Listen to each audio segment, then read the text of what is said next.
Hello, everyone, and welcome to the Healing Connections podcast. I'm your host, Emmy Vadnais, and today we are talking about how tarot benefits the health of society with Dr. Pamela Eakins, who is a sociologist and a visionary cosmologist. She has taught at Stanford University, the University of Colorado, and the California Institute of Integral Studies.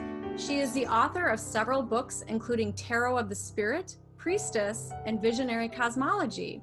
Currently, she teaches in the San Francisco Bay Area as well as online. Welcome, Pamela. Thank you so much for joining us. Thank you very much. I'm very happy to be here. Awesome.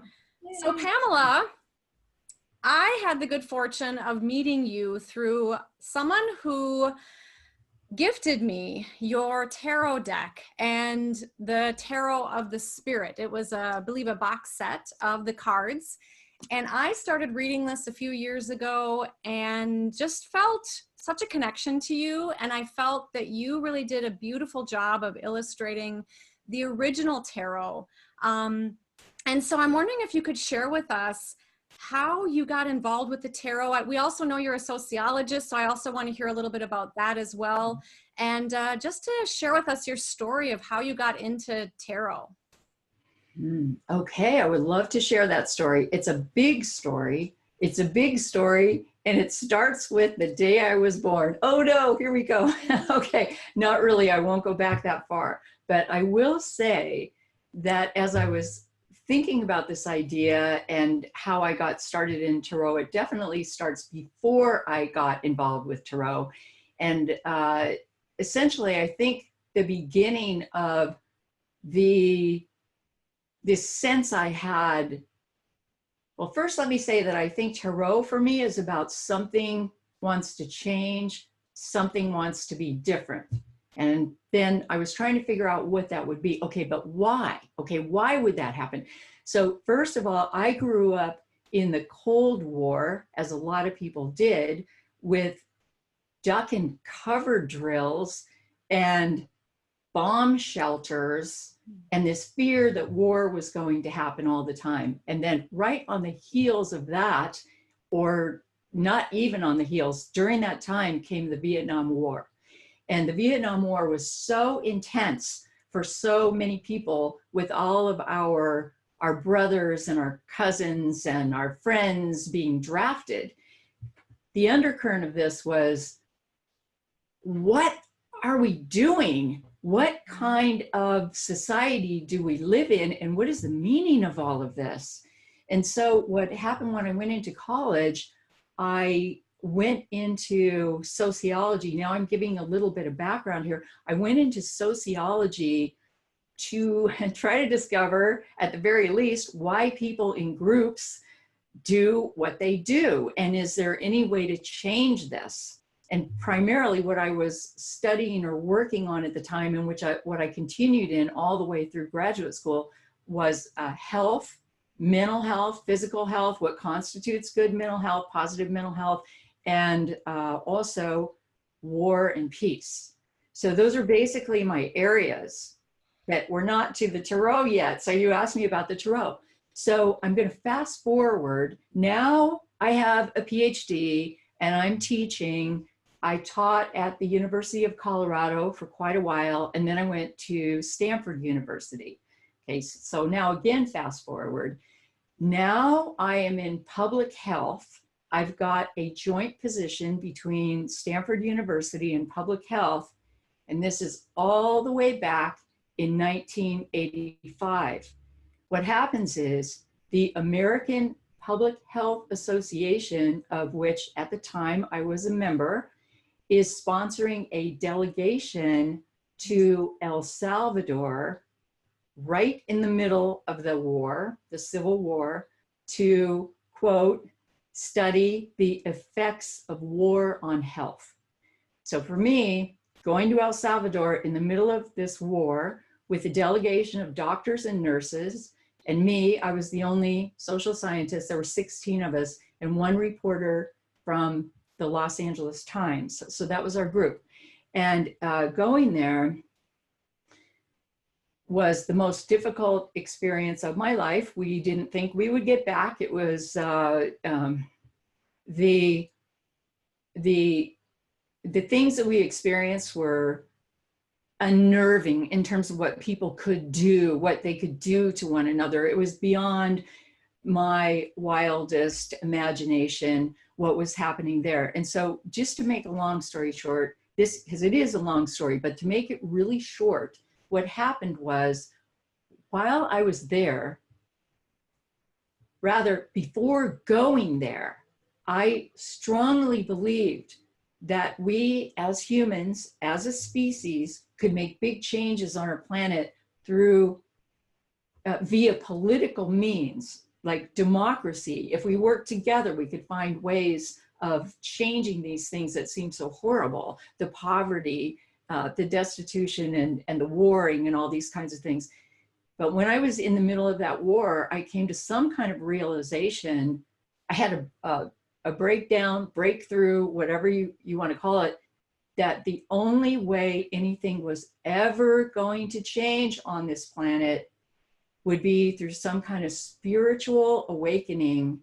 And this spiritual awakening would have to be like a leap in consciousness, and nothing short of that was going to change the situation. So that's the background, and that's all leading up to the tarot. So you asked me about the tarot, but there's no way that I can introduce the tarot really without going through that entire background, because otherwise, without that background, I never would have been able to respond to the tarot, which seems like a card game. It's like a card game, you know?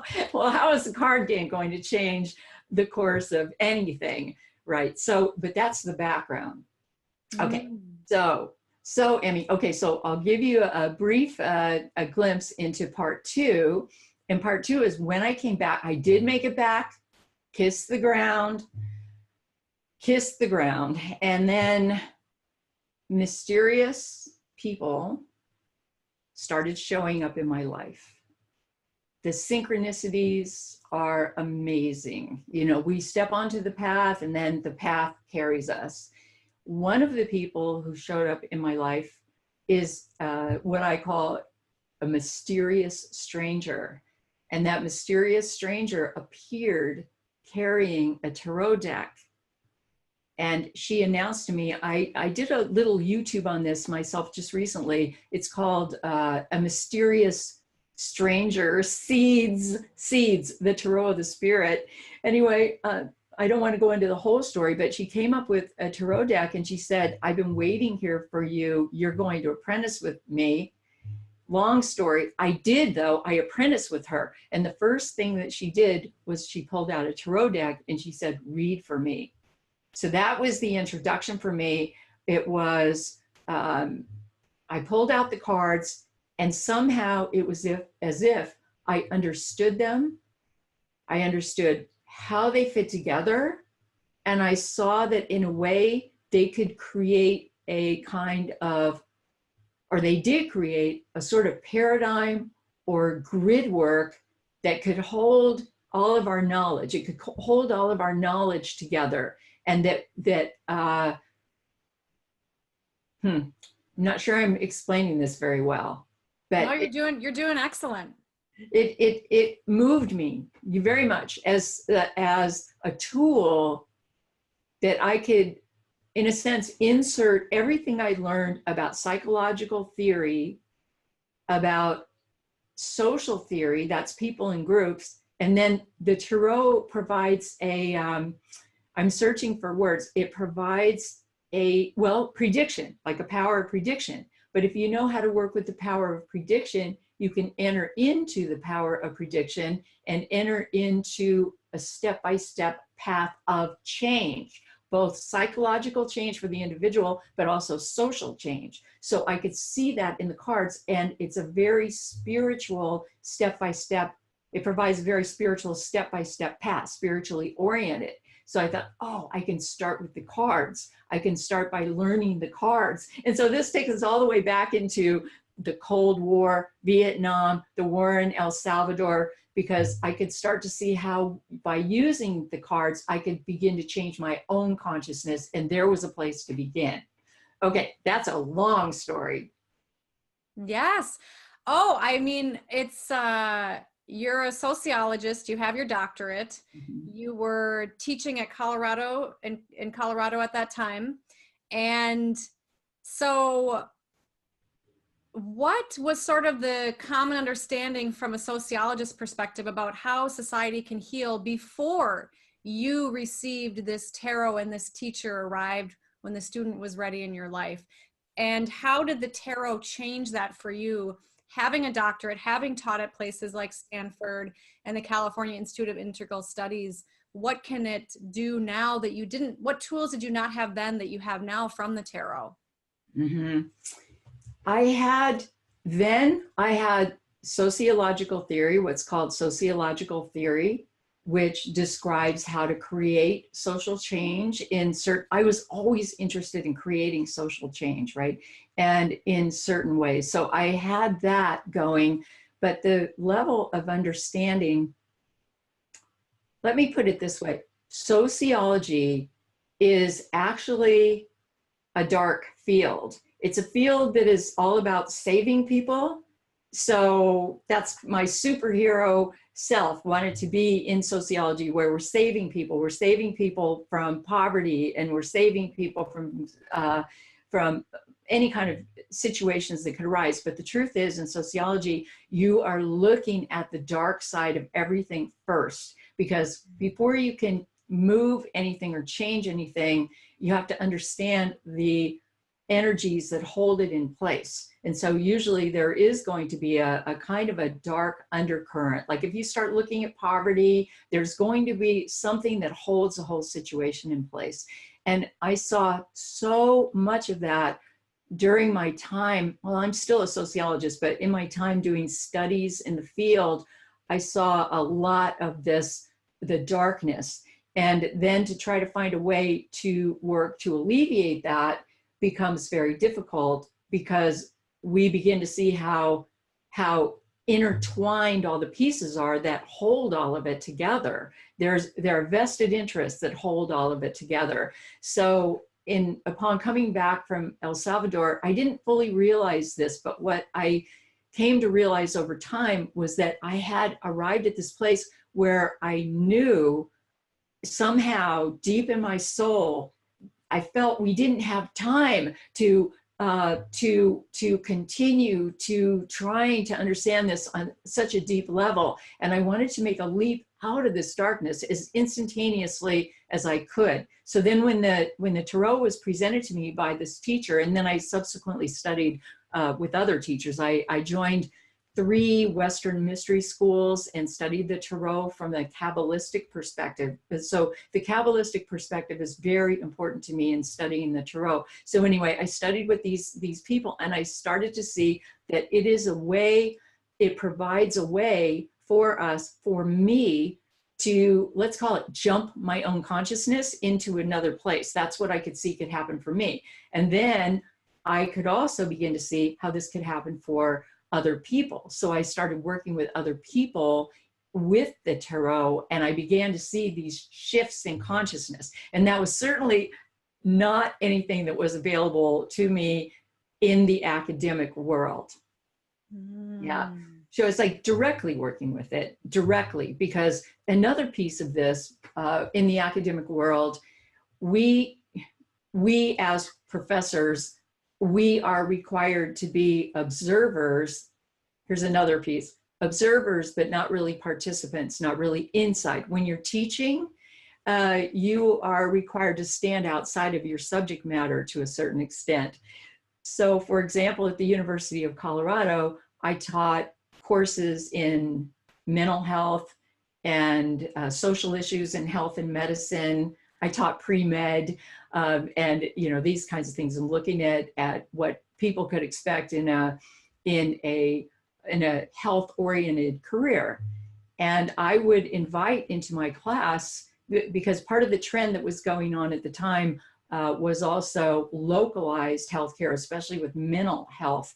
And the local situations are going to be very different. They're going to vary a lot depending on what's happening in the neighborhood or whatever you want to call it. So I would invite into my class people like, I had curanderas come in, and shamans come in, and these people would talk about what they're doing and how they would do this healing that wasn't mainstream healing, right?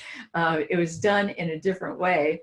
I also had the realization as far back as that, when I was doing that, that was in the 70s, the 1970s in those classes, that I, who was supposed to be presenting the people, inviting the people into my class to come and speak and so on, I wanted to experience what they were experiencing. I wanted to do what they did. And so that is another thread that began to move into what I was doing. I didn't want to just study about something. I wanted to impact it directly. Mm-hmm. And so I started, this took many years, but I started edging out of academia and more into the practice of healing, and that included working with the tarot cards. There's not such a strict boundary, by the way, at institutions like the California Institute of Integral Health. That's much more open. But when you're talking about Stanford University and the University of Colorado, you know, very mainstream, you are not going to be practicing shamanism and teaching in an institution like that, because it violates certain norms. Yeah. Maybe not yet. Not yet, but places, more experimental schools like the CIIS, California Institute of Integral Studies, are allowing this. You know, they have been for a while. They're opening those doors, you know, opening the doors. So those things were operating in my life. And then when I leapt into the tarot and began to study it deeply, I was able to actually use the tarot in a certain sense to hold and accommodate all of my academic knowledge. When I wrote the book, The Tarot of the Spirit, what you'll see in Tarot of the Spirit is you'll see it is full of sociology and psychology, all of the stuff that I had learned in all those years in graduate school and everything. And on top of that, I also began to study, this is post El Salvador, the big turning point in my life. I also began to study comparative religion. And I eventually became an interfaith minister, and I became a priestess, you know, interfaith minister. And I even started my own seminary, which I still have today. It's called Terra Nova. If anybody's interested in learning about that, you just go online, it's Terra Nova.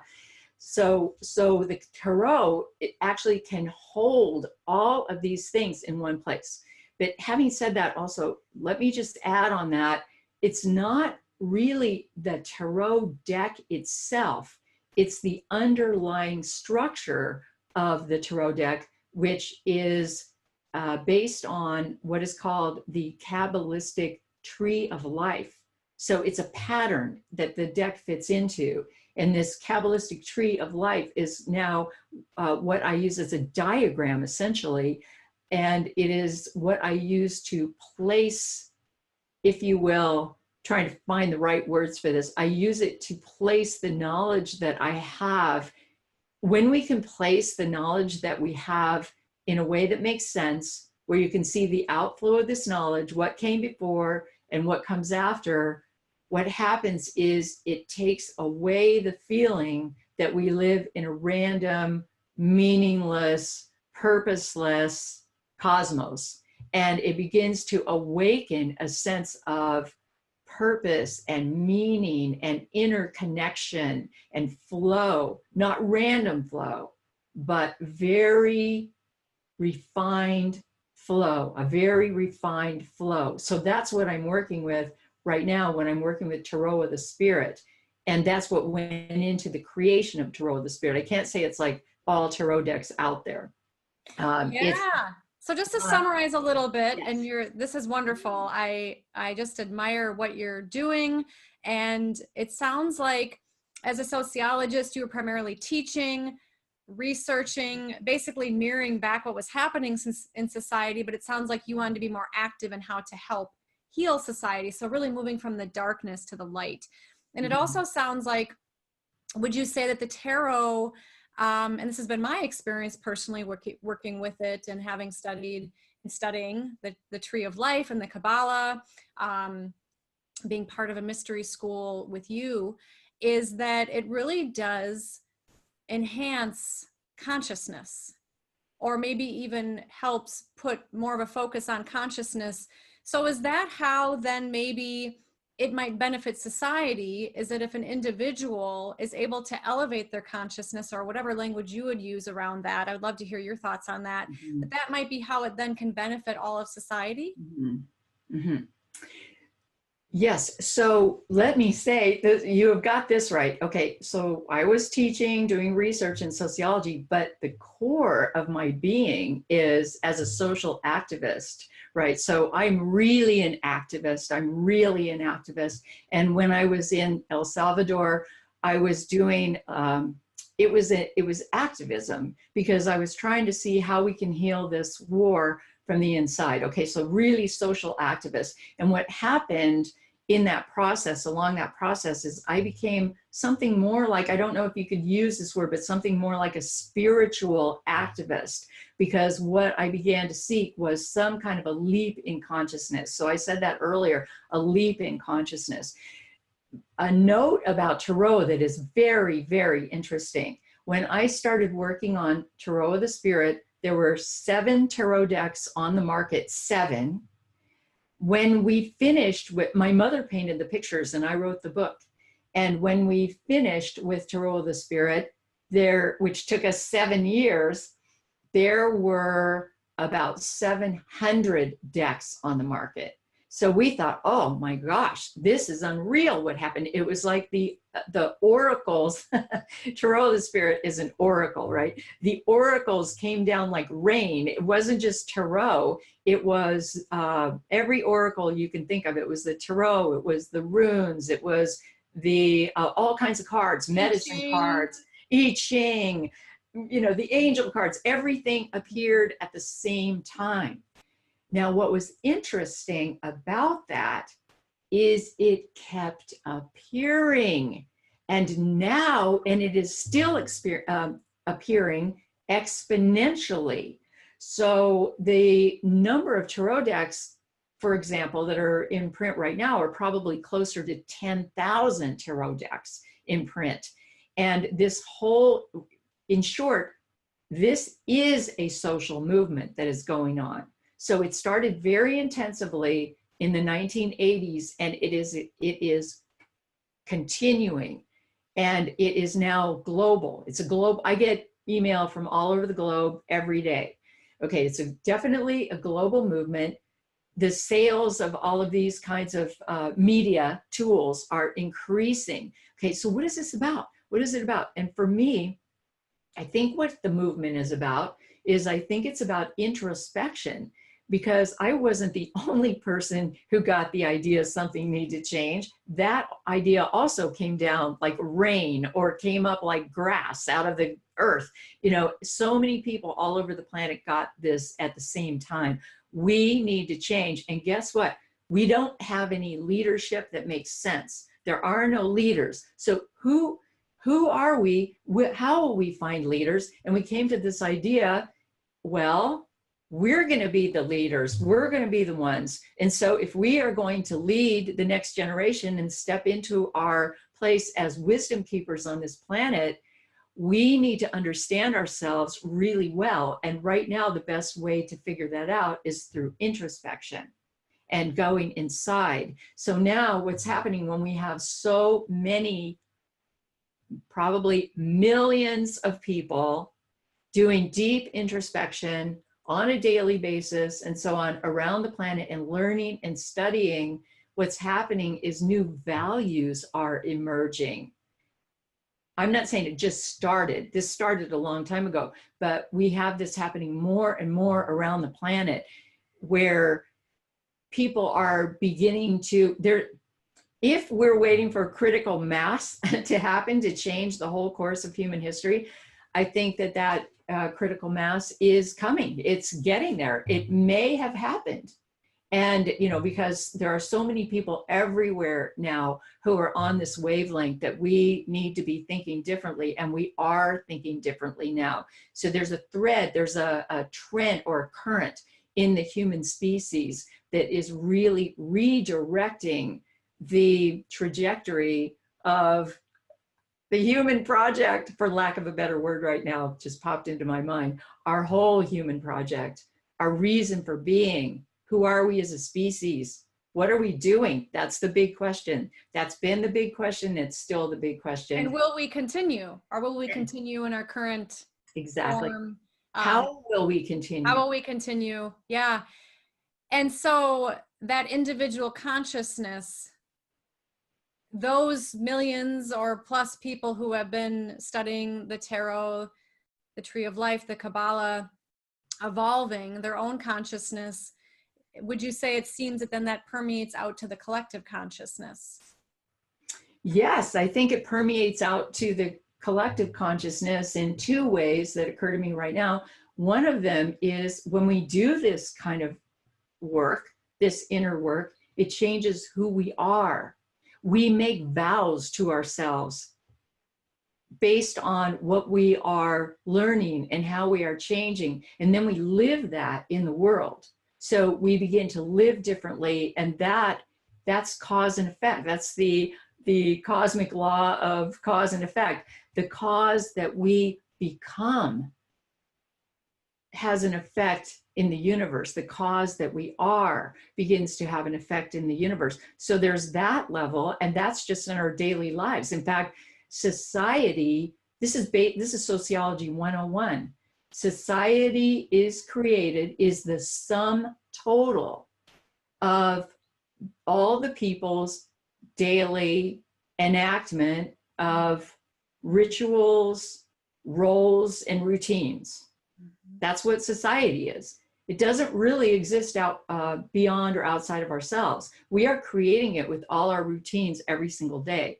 If we begin to change, or rather when we begin to change our routines and we begin to change the way we view ourselves, and that changes our roles, society as a whole begins to change. It's inevitable. It's inevitable.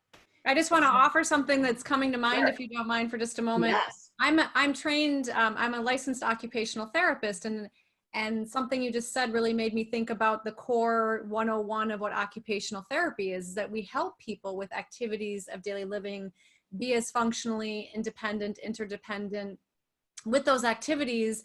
And so I feel like we're sort of having a microcosm, macrocosm just between you and I, and that as an OT, and what that represents is working with the individual, and also how the individual relates all the way up into the environment and society at large. And then your, the academic profession of you being a sociologist is that, taking that, but everybody combined.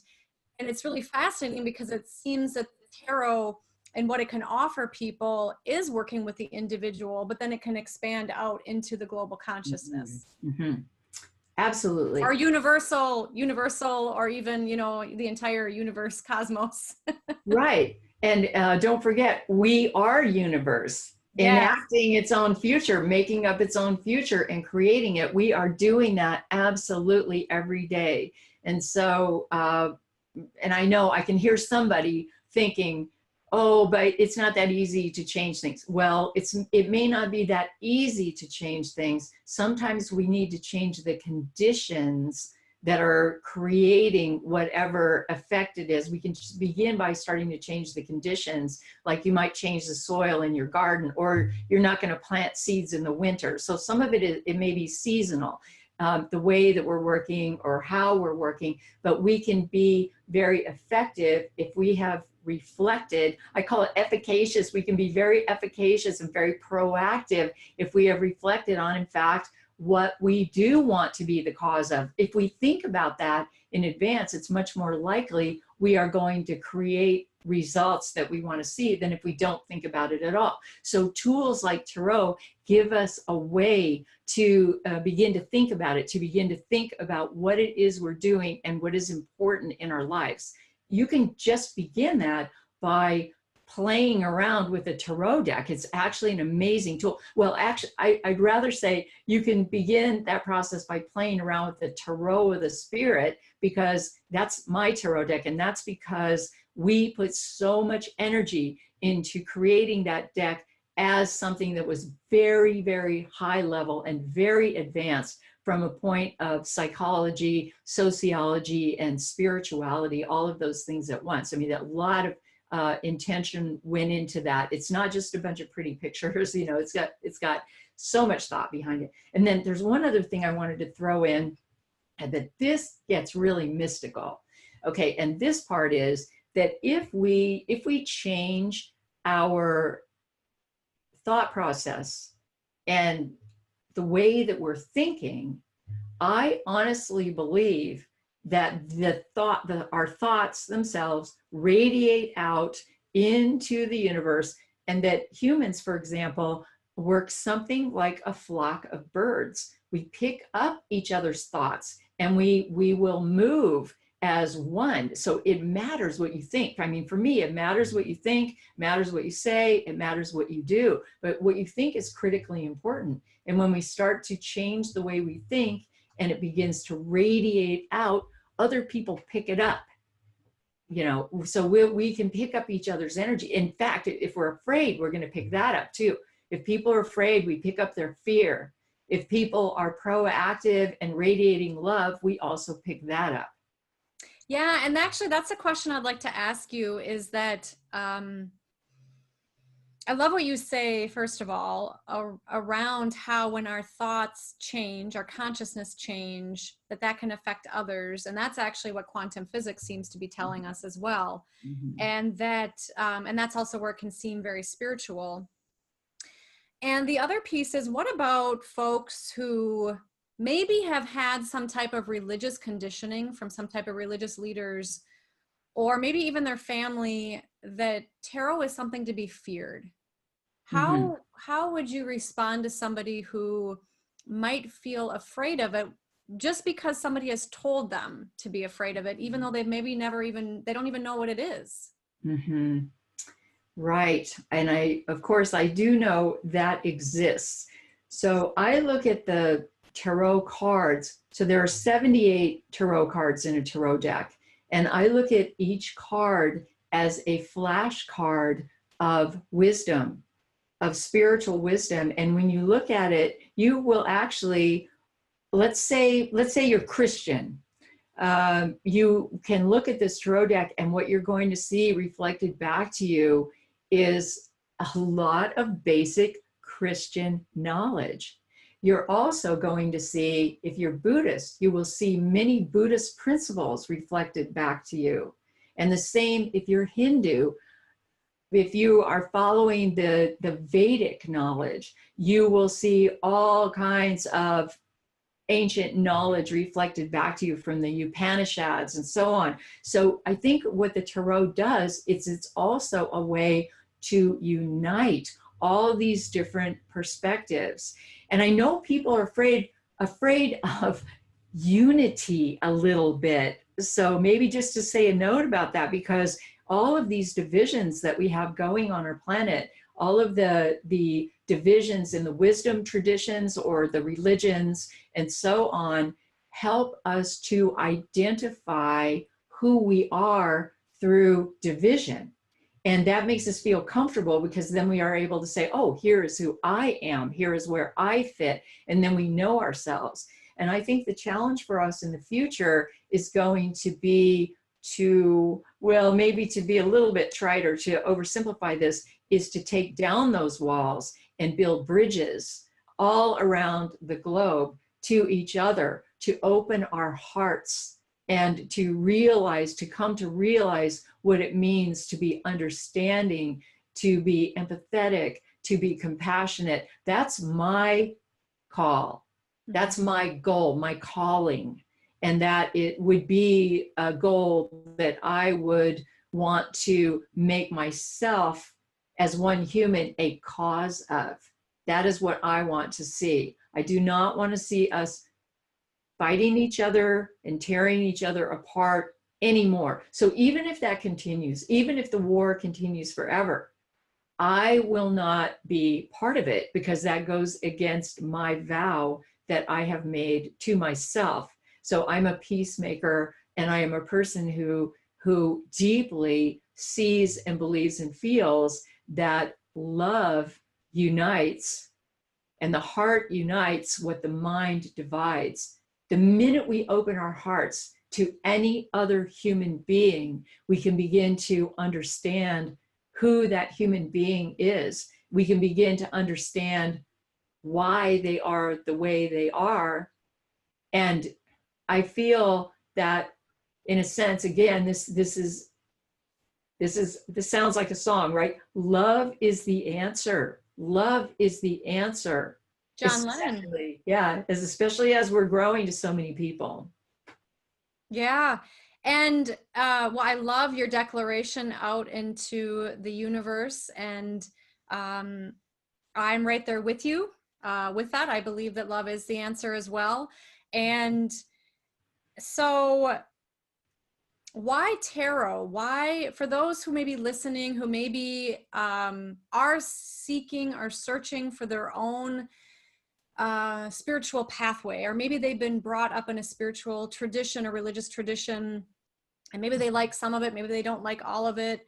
Why, I mean, do you think there's benefit for somebody to study the tarot even if they already have their own religion, or can they coexist together? I feel that they can coexist, absolutely. The tarot is a way of, it's not only a way of looking inside, of introspection, it's also a friend, it's a counselor, it's a tool you can ask questions to. It operates on several levels. It operates spiritually, emotionally, intellectually, and also physically in terms of our actions and what action we should take. To compare tarot to a religion would be like comparing apples and oranges. I mean, tarot is not a religion at all. It is a tool. It's more like a psychological tool for understanding what we want, what we're trying to do, what we want to achieve, and things like that. Whereas if you look at the sacred books, the sacred texts like the Bible, the Upanishads, that is not necessarily their goal, the goal of those sacred texts. The tarot is a very immediate way. We can ask a question, we get an immediate answer. We could try it if you want to. We will in just a moment. We will in just a moment. I know you and I both have our decks here today. And so does it come from Jewish mysticism, the Kabbalah? Where does the tarot originate from? Or is there any historical context that we could give the listeners to understand the roots of the tarot? Okay, so there are different types of tarot decks. Our tarot deck, Tarot of the Spirit, is a Kabbalistic tarot deck. That means it has a Kabbalistic base, and Kabbalah is related to what is called the Western mystery tradition. The Western mystery tradition includes esoteric Judaism, and we hear that most often referred to in relation to Kabbalah, but it also includes several other traditions that are equally as powerful. One is the Gnostic Christianity, the Rosicrucians, the Masons, and I came to Tarot of the Spirit and to Tarot mostly through a Masonic path, because I come out of a Masonic family. There's also a Jewish history of Sephardic Judaism, but I came mostly from a Masonic path. And so, okay, I'm not sure. Okay, just clarify a little bit of language here. The word Kabbalah means, in Hebrew and also in Arabic, it means to receive. Okay, so the idea is that when you study the tarot, you receive knowledge, you receive secret knowledge, and the secret knowledge that you receive is called Kabbalah. That secret knowledge in all the different, not all the Western mystery schools use the tarot deck, but all of them use the Tree of Life pattern that the tarot deck is based on.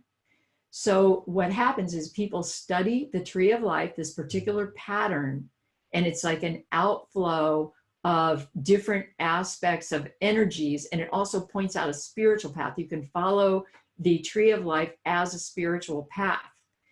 Okay, and then as in a Kabbalistic tarot deck, what happens is that the tarot deck itself is placed upon the tree of life, and the tarot cards follow this progression. It's a spiritual path. The tarot deck follows this progression, and but we can also, with the tarot deck, it's like you take this progression, and because they're cards, you can cut them up in little pieces, sort of each little piece of wisdom becomes a card. Then you can actually mix up the cards instead of following it in the way it's laid out. You can mix it up, so it'd be like flashcards of knowledge. It's like if you took spelling words on flashcards and you mix them all up, and then you hold them up and say, oh, what is this word, how do you spell it, and what does it mean, or something like that, you know. And also it reflects where you are in your consciousness, maybe in your moment of, at that moment in life, or around the topic or subject you're wanting to get more insight into, or you know, something to support you in that area of your life, would you say? Yes, and yes, so I would say tarot is not about replacing your religion or anything like that with tarot.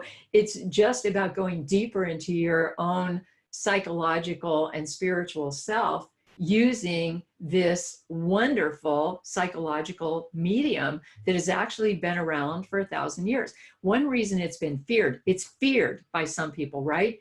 One reason it's been feared is because it empowers people so much to use the tarot. And so there's some vested interests on the part of some leaders. It's like follow the power, to not want people to be in touch with such a powerful tool. And so just say that. Yeah, right. And the political structures of wanting to have the power, absolutely.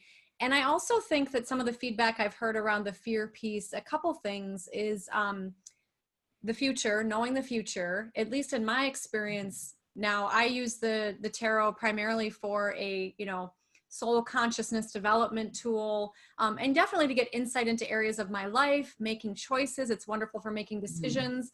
And how I was taught, and if you have any other thoughts to add to this, is that if we are trying to find out what might be a good pathway for something in the future, or what's a likely outcome about something, it's really only showing us the energies of this moment in time, and that we can do our best to manifest what we want, but it doesn't necessarily mean that that's exactly what's going to happen, but it's a way of accessing energy around that. And I just want to mention one more piece, and I'd love to hear your thoughts on this, is that some people erroneously, well, because I think that the tarot and what we're talking about opens us up so much, is that we can feel and sense so many things, is that some people erroneously share that it can open up to negative and dark forces. And I really would love to hear your comment on that.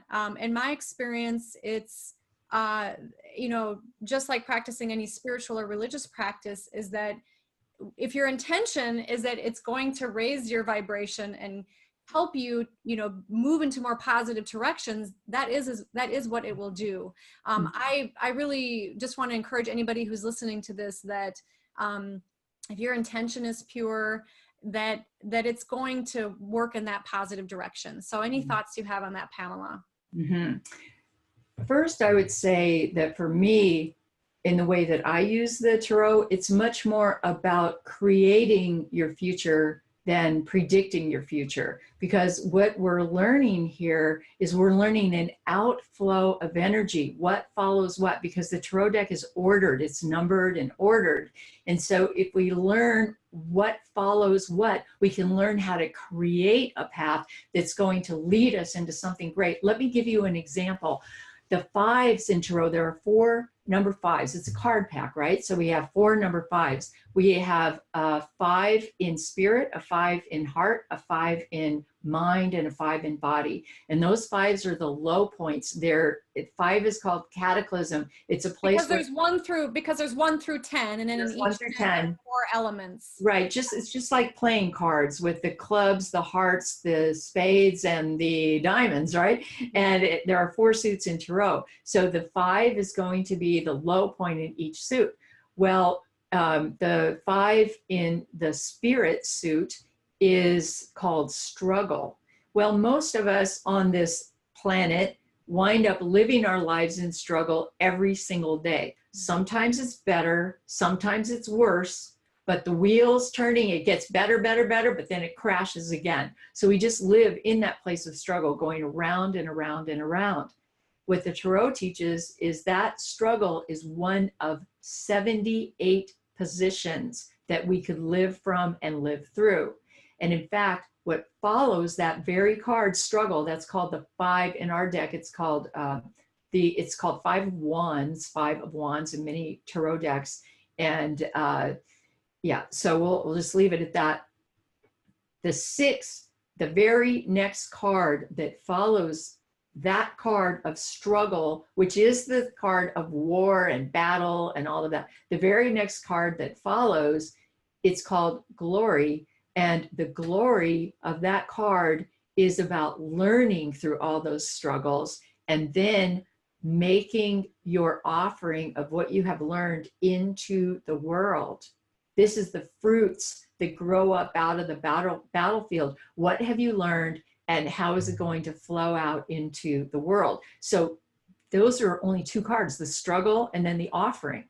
Those and are you and I have been through struggles. Oh yeah. As what brought us here today to be Absolutely. able to share and teach this to others. Because Right. if I hadn't gone through my experiences or you hadn't gone through your experiences, we wouldn't be able to confidently share this information right Absolutely. And those are only 2 of 78 positions, right? Yeah. And each card is a position. So if you start studying this, if one begins to study this and you study all those positions, you start realizing what positions there are, so to speak, that you can shift your consciousness into willfully. So then you can start to create the kind of consciousness you want to live by, and you can begin to create the kind of life you want to live.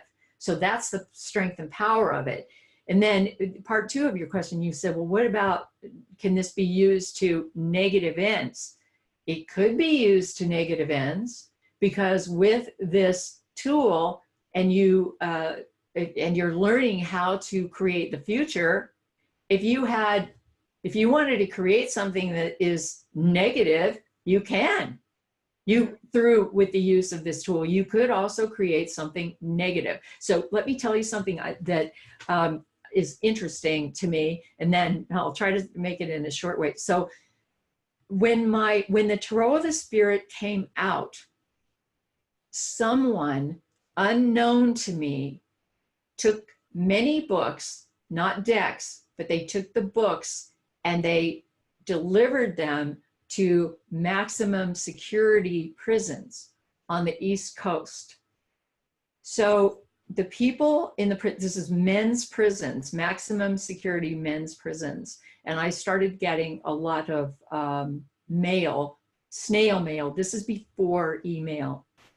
And people wanted to know how they could better use this. And some people wanted to use it toward negative ends. So they learned how to be a better bank robber or whatever by using this tool. They couldn't have the cards because the cards were illegal.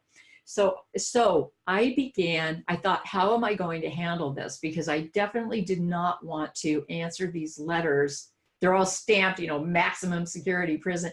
And I did not want to answer them individually. So I decided to create a course, which would be my, quote, prison ministry. And I would show how you could use these cards, even though they didn't have the actual cards, but they would have a picture of the card, and you could meditate on it and use it toward a positive end. So I created a course that anyone incarcerated anywhere for any reason could take this course for free. And I had help, I got funders to help me. I got people to help me pack it up, because we actually send it out like a correspondence course by mail every month. Once a month, we would send out several, hundreds of these packets. And so people were studying in only men. It never went into one women's prison. It was only men. And there were men, in the end, there were men studying all over the United States from maximum security prisons.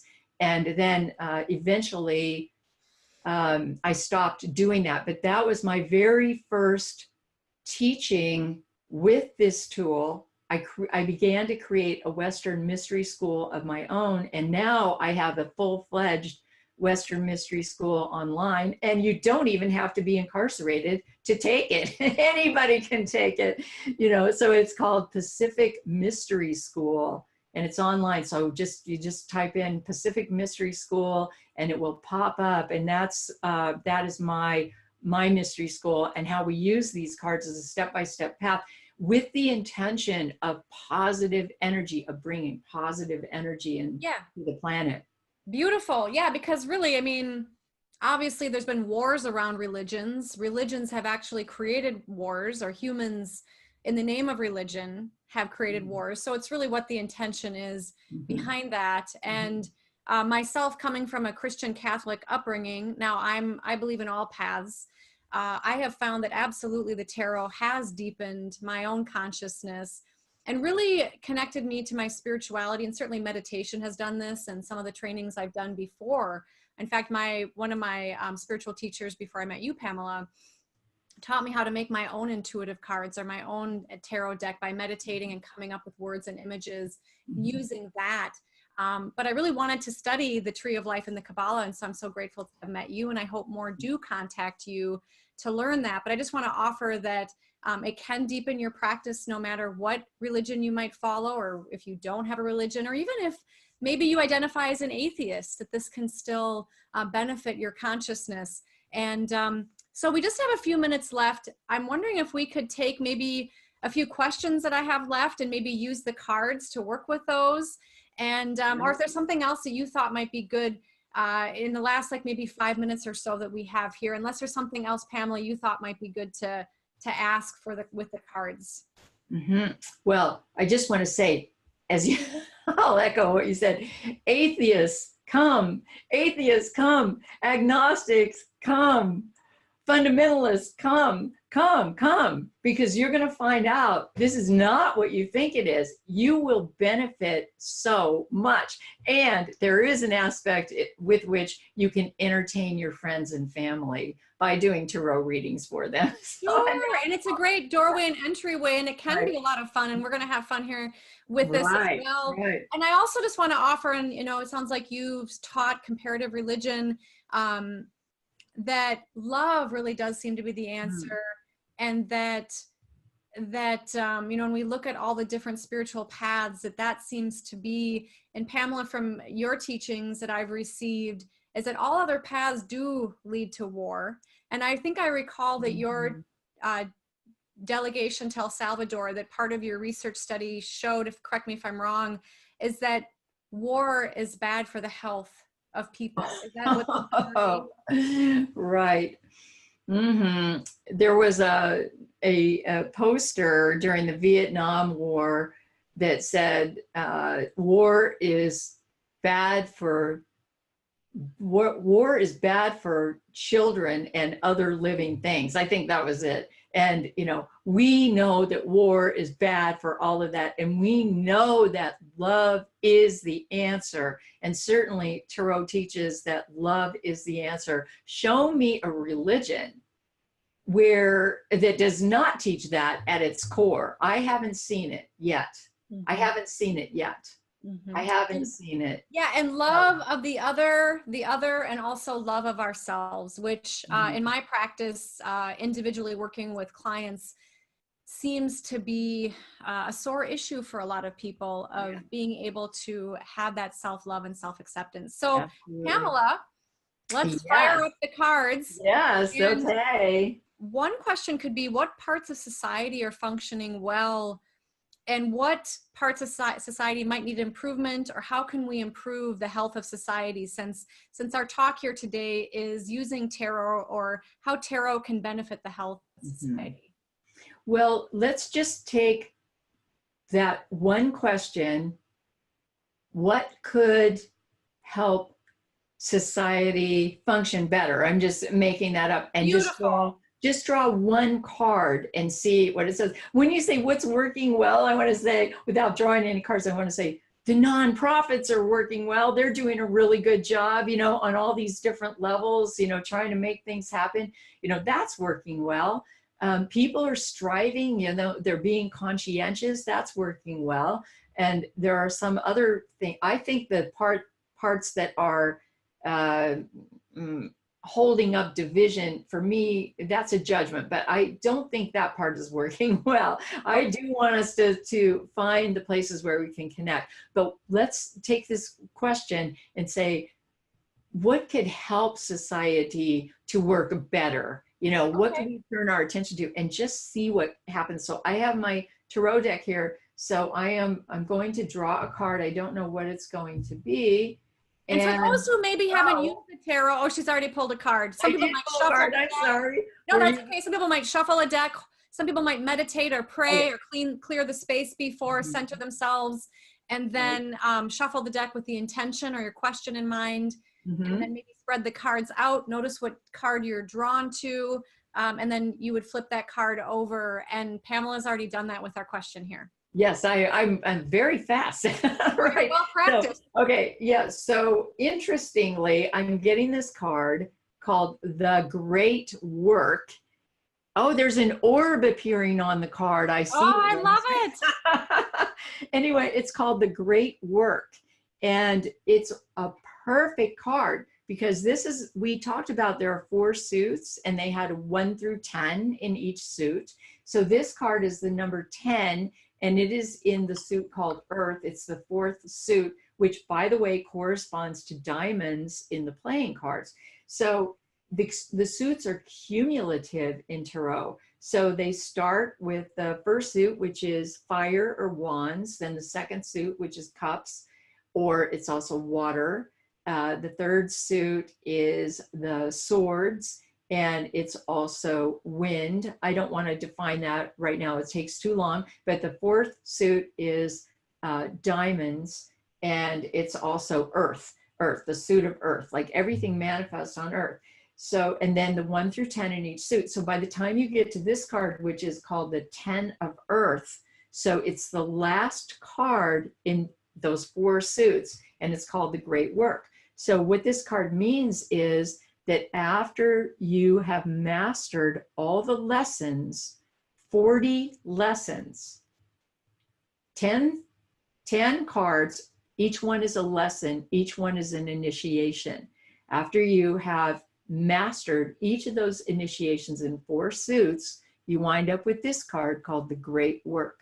This is the card of being able to teach what you have learned and to carry it out into the world. But it doesn't happen instantaneously. This requires study, it requires practice, it requires learning, and then you become the teacher and you take this out into the world.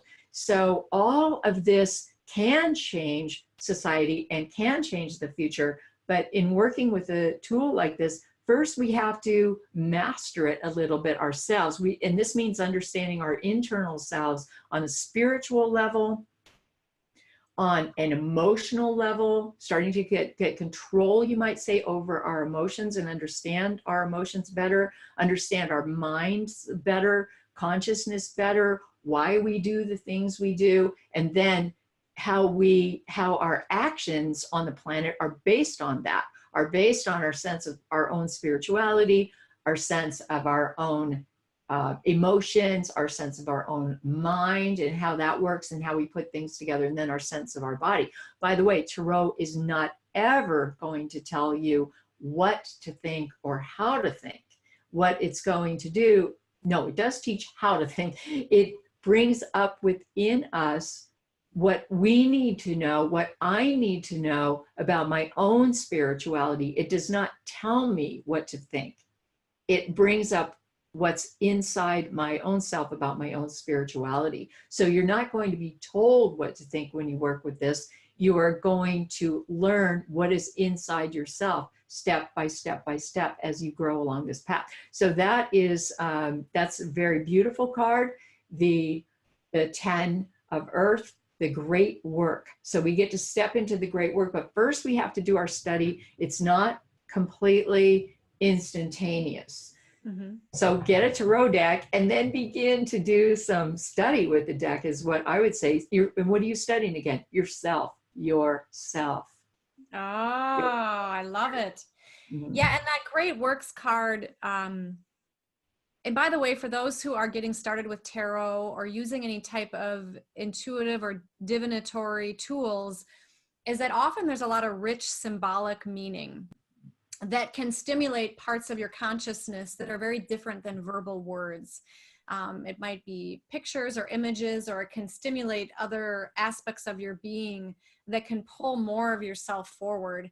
And when I look at that card, I also see the chakra system. I see somebody being embodied and strong in their own light and really connecting with, and this is something I'm a big fan of, and why I love talking about intuition and people connecting with their own inner wisdom, is that I believe we all have our own unique gifts that we bring the world. And how different would our world be if we all really did listen to what our gifts are, listen to our heart, and bring that forward? And Pamela, would you say that that card is also describing how society could be benefited if all of us or more of us were actually listening to our gifts, doing that development of our soul consciousness, aspects of ourselves, our psyche, our thoughts, our energy, and then being able to bring that forward in the beautiful ways and gifting that not only for ourselves and improving our lives, but when we do that, it can improve the lives of others, which is what society is all about. Mhm. In fact, I completely agree with you. And in fact, speaking of the symbolism of this card shows a pen, like a writing pen. At the bottom of the card, the pen moves into the center of a spiral. And this card is also about, once you have done this inner work, you have the right to express yourself. In fact, you have the right to express yourself all the way along. But one of the things that I wanted to say about this is, by then expressing yourself, you change the world with your own expression. And self-expression is the truest form of liberation that exists. Absolutely. If we cannot express ourselves, we are not liberated. So this tool of tarot can help us find not only what we want to express, who we are, but it can help us find the means of expression and can help us determine when is the right timing for our expression. So this card is all about self-expression. Everything is illuminated. You are ready to go. And now is your moment to bring that out into the light of day. So, beautiful. And it's that spiral, that mandala inward, which that's the journey one must take in order to realize the energy of that card, and then spiraling it back out to others. Yeah. So Beautiful. Pamela, beautiful. Thank you so much for sharing your beauty, your love, your wisdom, all of your years of experience with us.